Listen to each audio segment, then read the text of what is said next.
Bill Weld leaves the Libertarian Party to join the Republican Party. This is We're Libertarians Daily. I am your host, Hodey Johns. I'm joined by not one, but two other great hosts. I have Rhinehold. How you doing, Rhinehold? I'm doing well. All right, sounding great. And then we have the ever-talented Paul Copeland. How are you, Paul? I'm doing all right. You seem like you're a bit hot before we even hit the record button. You seemed a little hot. So why don't I have you introduce the topic?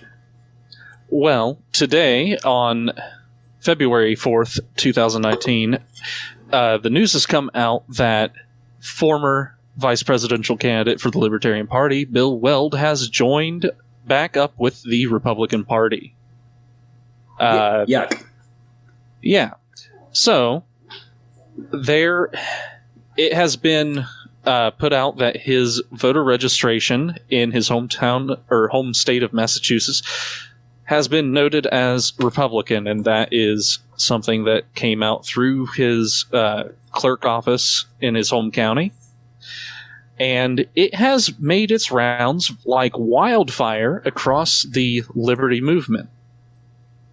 And some notable talking heads have already spread it quite far, including Joshua Smith and Michael Heiss of the Mises Caucus, and other major players in the Libertarian Party are making a big hay out of this voter registration switch. So, I don't know, do we want to start with controversy or do we want to start with our own thoughts on Bill Weld? Well, I'd like to start with one thing first. One thing is we are going off of a article that reportedly reports that the clerk has said that this happened. I don't know if there's any evidence to it. So I'm waiting to see what the full evidence is on that. So, whether yes. he comes out in response to it. The other thing is it possible for him to register as a libertarian in his state? Well, I've seen multiple people independently verify that this is how he is listed on the Secretary of the Commonwealth for Massachusetts. So I'm going to go with the presumptive that it is accurate at this point. And as for registering as a libertarian in Massachusetts, I'm not 100% certain. Right. So I don't know if you can, and I'll have to look this up. But if you can't register as a libertarian and you want to vote in a primary to try to vote against somebody who's running for president, you would sign up in that party, wouldn't you? I mean, that it doesn't seem to make sense to me that just because he's signed up as a Republican to vote in a primary, which happens to all across the country. People do this all the time to try to vote people out of running by jumping parties and going into their primaries to do that. I don't see how that says anything more than just that at this point. So there's a lot of speculation, but let's just go ahead. I mean, we've done our jobs as broadcasters to tell you this is going to be speculation. But let's go under the presumption that it's happened. I think the fact that I can't find anything from him immediately denouncing it, especially since it's going like wildfire, makes me think that's somewhat likely. Reason had an article that this might happen 5 days ago, saying that he was pondering the switch, and I got some quotes from him. And so I'm thinking that this, it seemed like it might happen. I'm going to go with the assumption that it did happen. If it did not, we told you so, dear listener. We told you so. So we're not trying to feed you false information, but let's assume that it did. So, Rhinehold, pluses, minuses, what are your feelings? Just tell me how you feel about, again, assuming that he did leave the party, or that he's going to be a Republican instead of a Libertarian. So what we're suggesting is that he is going to run as a Republican in the presidential primary for the Republican Party in order to oust Donald Trump. Now, we know from history with Bill Weld that he really, really despises Donald Trump. I don't blame him for that. I kind of feel the same way. But that's kind of been his driving factor for a while, is that he just really does not like this guy. So I could see that happening. The other question is that how many times have we seen libertarians running as Republicans for office? And we're always told, hey, that's, they're only doing that to try and infiltrate, to try and change from inside, and they're lauded as good things. And we have Austin Peterson, who ran for presidential candidate for Libertarian Party and famously then ran as a Republican in the Senate race in his home state. And most of the people who are denouncing Bill Weld at this point, if I remember right, are still huge fans of Austin Peterson. So that sounds a little bit hypocritical to me. I don't know what it means. Do you think they're denouncing him because they don't like him, though? Do you think they're actually denouncing the switch? Or do you think they're just saying, because the ones that I've seen say, yay, hooray, he's gone. Like the ones you were talking about earlier, Paul, the Michael Heiss and the Joshua Smiths, are just like, this is great news. Well, I mean, you can talk to Paul about Joshua Smith and Michael Heiss. I have my own take on those, so I will let him give the first chance. Okay. So, yeah, as far as this goes, I think that this is a huge negative to the party. I would much rather have Bill Weld win or lose in what amounts to the Libertarian primary. I'd much rather have him on our team. I would much rather have everybody on our team. And, my interactions so far with Michael Heiss on this issue amount to him claiming that my principles have been bought. You know what? My principles when it comes to the Libertarian Party are that we should win elections. And we don't do that by creating a toxic environment that drives out actual successful people, because the toxicity is going to do nothing to create an actual movement. And commenting laugh reacts only in regards to a story like Weld rejoins Republican ranks does nothing to foster an environment of inclusivity, welcomeness, or it does nothing to advance the cause of liberty. All it is a man with a Napoleon complex patting himself on the back, congratulating himself that he won a victory. But what sort of victory is it? You managed to drive somebody away. I don't see the Libertarian Party as better because of this, right? No. And as one of the major vehicles of the Liberty Movement as a whole suffers when we not only cause actions like this to occur, but it suffers when we celebrate these same actions. It definitely validates the toxic atmosphere that you're talking about. I have people in the party that I have serious disagreements with, and even more than just political disagreements with. Some of them, I don't like them as people. And even then, I think that we are better unified than just more and more enemies. I mean, I am sick of how many enemies we have. Now, Bill Weld, I do not believe that he is going to turn into an enemy for us. I doubt he's going to spend a lot. I think much like Austin Peterson, he's going to thank us for, getting him in the spotlight, or thanking us for his time and remembering that his values are still libertarian or something along those lines, but that he's just got a better shot as a Republican, something along those lines. Even so, we certainly want him, or no, I shouldn't say we. There are some members who certainly want him to be the enemy, who don't like him. He's a hot button topic. Every time he got brought up, I remember just watching the convention last year and how hostile that got just at the mention of Bill Weld's name. Now, Chris noted that by the end of it, everybody was kind of okay with it and had accepted it and was on kinder terms, but even so, they just have hot feelings about him, which I think is funny because I consider him kind of a lukewarm guy. But I think he lent a lot of credibility to the party, having been, a 2-term governor of, a red guy in a thoroughly blue state. So somebody who was an underdog that kind of knew how to win. If I had any problems with him, it was just that he was too mild in his speech.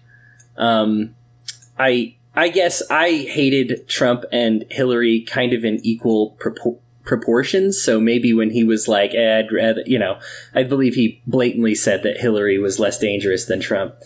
I thought they were both bad. I guess I'd seen the Clintons murder enough people that I wasn't necessarily with him on that.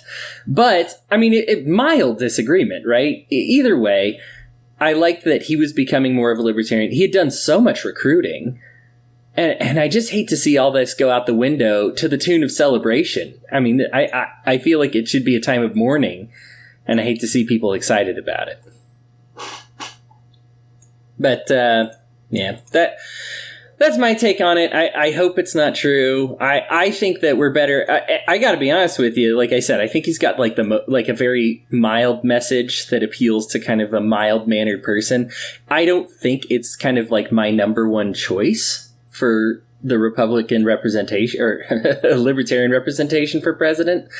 But I also think we're better for having him, like just up on the stage and at least lending that discourse. Go ahead, Rhinehold.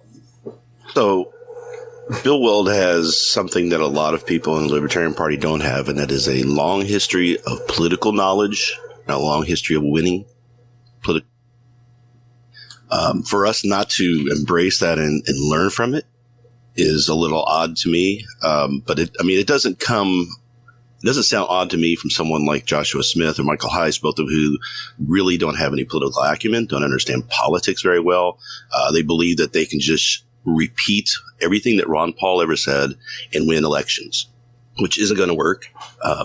It never has worked. It never will work. How many presidential elections did Ron Paul win? How well did he do in his one presidential election as a libertarian compared to someone like Gary? I mean, it's really kind of odd to me that people think that someone who appeals to a certain percentage of the country, let's say 10% of the people, based off of personality types, they're ready to take that message and wholeheartedly believe it.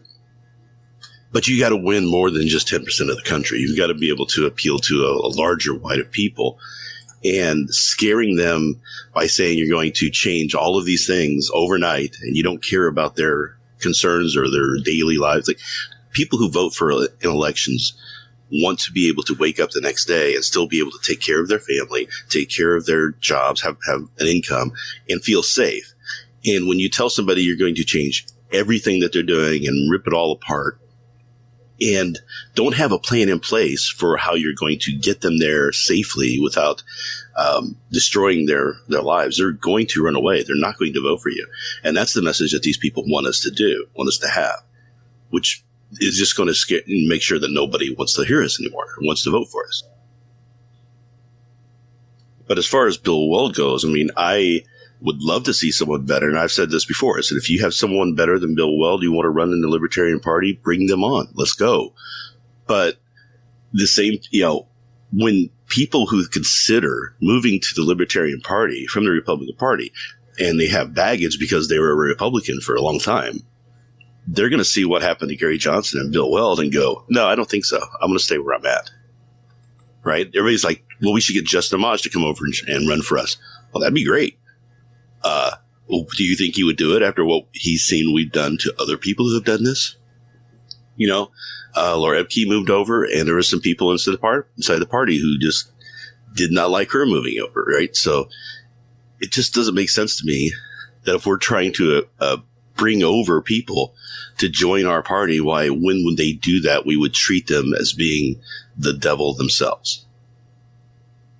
I just don't see where their goals are at, because I think the goal of the two people we were talking about and the Mises Caucus are to take over the party. That was what Michael Heiss said when he created that caucus was that he wanted everybody to join him in helping take over the party. He's not interested in trying to assist in helping the party. He's not trying to make the party better. He's trying to make the party his. And that's his only goal. And because of that, he doesn't care who he hurts or what he does or how hypocritical he is, as long as he can say with a straight face that he's pushing the political buttons he wants to push. And people are falling for it, and that's fine. That happens when you have somebody like that. But not everybody's going to fall for it, and it is going to cause a problem. And you can't keep acting like that. I don't know Joshua Smith or Michael Heiss very well. I do know of them. I have had conversations with Joshua Smith before. And so, I mean, I even want to reiterate, just being part of this, I don't want to plant anything in their hearts, but I think that they need to double check themselves. Like, is this really about liberty? Is this really about taking down the state? Or is this about taking over a party, but then that party's not going to do anything? Because that's really what matters here, is going after the authoritarians, right? Is going after this. I mean, our whole goal in the Libertarian Party is a world set free in our lifetime. So how do we get there? In that daily that I recorded recently, I stated that if I have so I have disagreements with other libertarians all the time about certain minor things within the belief structure. And so many people are purist about things that it's their principle. Well, your principle is a little bit different than mine based off how you interpret certain things. So now you're telling me I'm the devil because I disagree with you on these 1 or 2 points. Here's the deal. If you win, if we push forward together and come out on the other side and your version of libertarianism wins out over mine, I'm okay with that because we're still 95% better off than we are today. Yeah, so let's work together and get somewhere. And then when we get there, then we can quibble about that 5%. You know, let's have the arguments about that then. Why are we having the arguments now? It makes no sense to me. Everybody on that stage was better than Hillary Clinton and Donald Trump. Every single one of them. I mean, and so to have such a passionate feeling about it that you would denounce the whole party, I just don't understand. Go ahead, Paul. Yeah, and to celebrate somebody like an Austin Peterson who stands up on stage and denounces the NAP, the core tenet of libertarian philosophy, to celebrate and hold on to them as an example of what the Libertarian Party should be, while dismissing Bill Weld and trying to actively drive him out, is when, yeah, maybe he has a few bits of wrong think. Yeah, maybe. But guess what? It doesn't amount to the same. It amounts to the same amount of wrong think as dismissing the NAP. So why do we celebrate one and not the other? It's hypocritical at its core, and it's toxic to the party, and I am sick of seeing the Libertarian Party shoot itself in the foot time in and time out in writing these people out and doing nothing to advance the cause of liberty. And I'm not asking anybody to sell out their own beliefs. I don't think any of us are asking that. I mean, No. we've all come forward and boldly proclaimed what we thought before, regardless of how other libertarians felt about it. And we're not saying get on board with our thought. I mean, we always tell you, contact us if you disagree, if you agree with us, tell us after the show, message me, let's talk about it. Maybe I'll change my mind. We're not saying that you have to sell out all your beliefs. I mean, I understand the people that didn't like Gary Johnson. He did like the tongue sticky outy thing, and he was a little bit of a goofball sometimes. But come on, we're talking about running a guy who was a little bit of goofball against somebody who armed terrorists and somebody else who lies on his tax returns. I mean, come on. Like, it really, there's no comparison. Gary Johnson wasn't my number one pick either. So what? You can't pretend he's not millions of times better than the other two that went up there.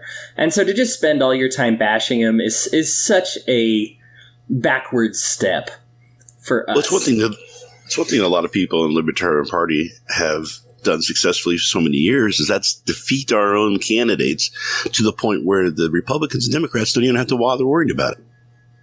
Yeah, well, I mean, even just in this group, Rhinehold, you have your own hate page on Facebook. I saw it the other day. I've been threatened to get doxxed before because of some of my thoughts on how we should treat police officers. Paul, I know you and I have been had some very negative and critical, and I'm not going to support you guys any more feedback because of some of the things that we've said on the show. By the way, yeah. If you're one of those people, fight me. We're to that point now. The gloves are coming off. But like, here's the thing. I understand the disagreement. I don't understand your level of vitriol. Like, I really don't. I absolutely am rational enough to understand multiple points of view. I mean, and I know we say this all the time, but like, Tad and Rhinehold are night and day. But frankly, they're both libertarians. They're both focused on setting the world free in our lifetime, and we're better off for having both their perspectives. Yeah, they disagree. So what? Like, we talk about it, we learn from it, but they're both advancing the cause of liberty. I just think that's such that's a perspective that we've lost. What you said about defeating our own guys, Rhinehold, is just so true, and it's shooting ourselves in the foot. And I am sick of who is trying to be king of this party when we need to be taking down who's trying to be king of the world. Anyhow, I mean, again, this is a hot take. This is a lot based on speculation.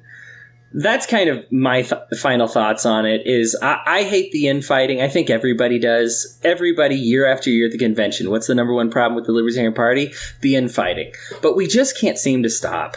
And I got to tell you, and I know Joshua Smith kind of like popularized this, but let's like live by it. It's just opt out. Like, if it gets to the point where you are fighting and somebody's going to leave the party and you're ridiculing them and you're hating on them, just stop. Just stop. Let Bill Weld lose on stage like he would in a debate with all the other presidential candidates. Not to the Republican Democrats. I'm saying to the Libertarian ones. If your guy's so much better, we have debates. Let him go. There's no reason that you need to defeat him on Facebook or constantly be calling for his resignation. Absolutely. I might not love the reactions of Michael Heiss and Joshua Smith right now, but I don't even want them leaving the party.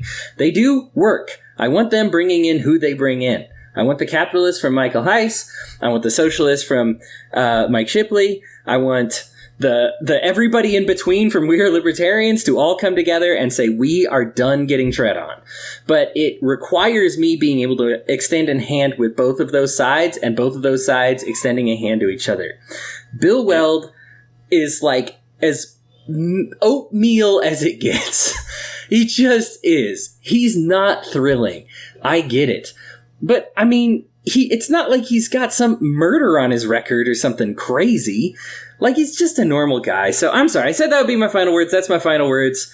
Rhinehold, Paul, whichever one who wants, go ahead. Cap us off. Go ahead, Ron. Go ahead, Rhinehold. Paul. Yeah. Oh. So, like I said before, I think that Bill Weld is not a perfect person. I think I disagree with him on a number of things. I think he was actually trying to help the party, and that incentive that he had was positive. And instead of learning from him, instead of gaining some knowledge from him, instead of using him and utilizing what he was offering to us, a lot of people spit him in the face. And that's going to happen anytime anybody else tries to come over too. So I think a lot of people are just kidding themselves and thinking that's what they really want. And when people who are more interested in their own political power than they are about achieving a goal that's much more unifying and much more broad, when they get power, that's just a bad place to be. And we shouldn't be giving them that power anymore. All right, Paul, take it away. Yeah, my final thoughts. Nobody in the liberty movement is as pure as the driven snow. And all of us come with baggage and holdovers from our prior belief systems that we have to work to overcome. Or maybe we don't. Maybe some of those are correct. But the fact of the matter is, if we treated everybody who came to this party the way that we have treated Bill Weld for the last 3 years, then, well, we would be just as relevant as we are now. But if we stopped trying to purity test everybody on their way in and instead just worked to smooth out the rough edges in a non-combative, in a guiding way, mentor people, which is something that I am focusing on this year, is mentoring more people in the liberty movement, then we can grow our relevance and we can make it so that we can start to work to dismantle the destructive policies of the Republicans and Democrats. But we don't get there by turning the party into a cesspit, trying to decide who is the most pure or who is able to bring the most sycophants to shout down their opposition. That's well said. Well, guys, thanks so much for making this happen. I know it's like kind of late breaking news, but we're going to get this on the show for you. If you like what you hear, please help us out. Throw us a like, throw us a listen, subscribe on Patreon, help donate to the show so we can keep doing more of these. But we need your support in order to keep this thing going. Really exciting news. We got up to like number 22 on government podcast, so really exciting. We're growing big, and it's all thanks to you. So thanks so much for listening, and we'll talk to you next time.